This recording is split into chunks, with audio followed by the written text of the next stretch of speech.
유튜브에서 많이 보셨던 영상일 수도 있습니다. 방금 영상에서 보셨듯이 부산의 서면 한복판에서 이게 벌어진 일인데요. 이게 뺑소니 순간이 화면에 고스란히 담겼습니다. 보신 것처럼 당시 인터넷 방송을 진행하던 한 진행자를 통해서 해당 사고 장면이 실시간으로 공개가 된 건데요. 만취한 음주운전자가 포장마차로 달려들어서 12명이 다치는 그런 아찔한 사건이었습니다. 20대 운전자와 동승자 3명은 모두 경찰에 붙잡혔다고 하는데 이 내용도 손수호 변호사와 함께하도록 하겠습니다. 먼저 이게 어떻게 된 일인지 설명이 필요할 것 같습니다. 어떤 내용인가요? 네, 27일 새벽입니다. 4시 27분경에 부산 부산진구 서면 인근의 포장마차 거리예요. 여기에서 20대 남성이 승용차를 몰다가 행인 2명을 치고 도망갔습니다. 네네. 그 도주하는 과정에서 또 조금 전 영상처럼 이 포장마차가 많이 밀집해 있는 그런 부분에 테이블에 앉아있던 8명을 또 연달아 들이받았는데요. 결국 12명이 다쳤고 그중에 4명은 병원으로 이송된 상태입니다. 네, 근데 이 문제 차량을 뒤따르는 경찰 그 차량의 화면도 보입니다만 정작 이 문제 차량을 잡은 게 시민들이 잡았다고 들었습니다. 그렇습니다. 사고를 낸 다음에요. 70m가량 달아나다가 시민들에게 잡혔거든요. 네네네.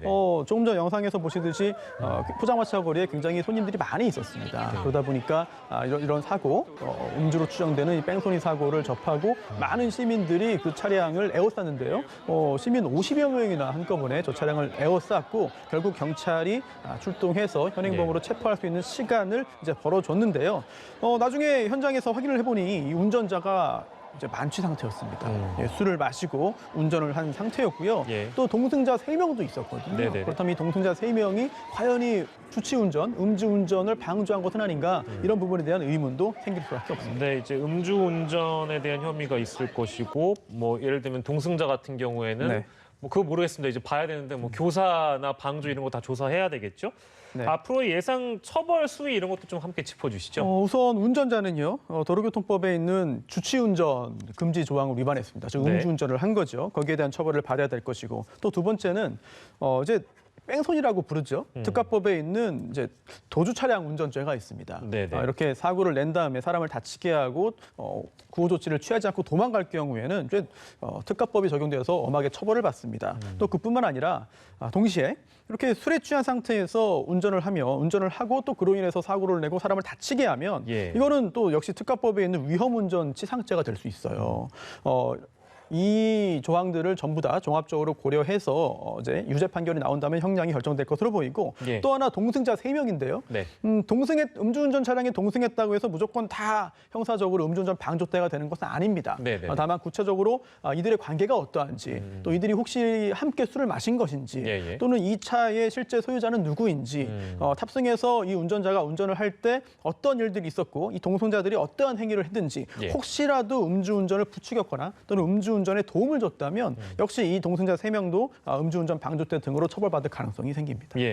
그런데 이게 뭐 음주운전 사고라는 게 진짜 뭐 매일같이 이제 벌어지니까 뭐 관련된 법이 강화되기도 하고 했는데요. 이게 윤창호법 때문에 한때 잠깐 주춤하기는 했다고 하는데 이게 다시 이렇게 증가한다고 들었습니다. 그 증가하는 이유는 어디 있을까요? 우선 여러 가지 짐작을 할 수 있겠습니다. 특히 작년 1년에 발생한 어떤 음주운전 교통사고 건수보다도 올해 벌써 8월까지 그 건수를 초과했다는 그런 자료도 지금 나오고 있거든요. 이제 보험회사 자료인데요.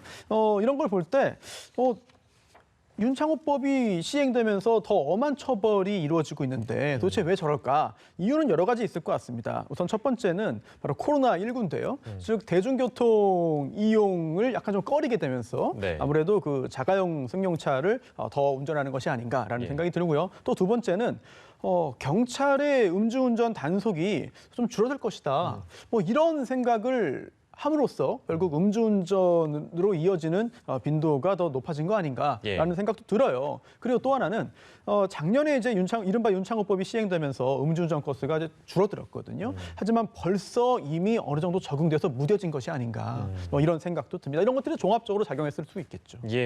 안타까운 일입니다. 윤창호법으로 법이 강화돼도 개정이 돼도 이런 상황이 벌어졌다는 걸 참 착잡한데요. 오늘 이 내용까지 저희가 만나봤습니다. 손수호 변호사와 오늘 이 시간 함께했습니다. 고맙습니다.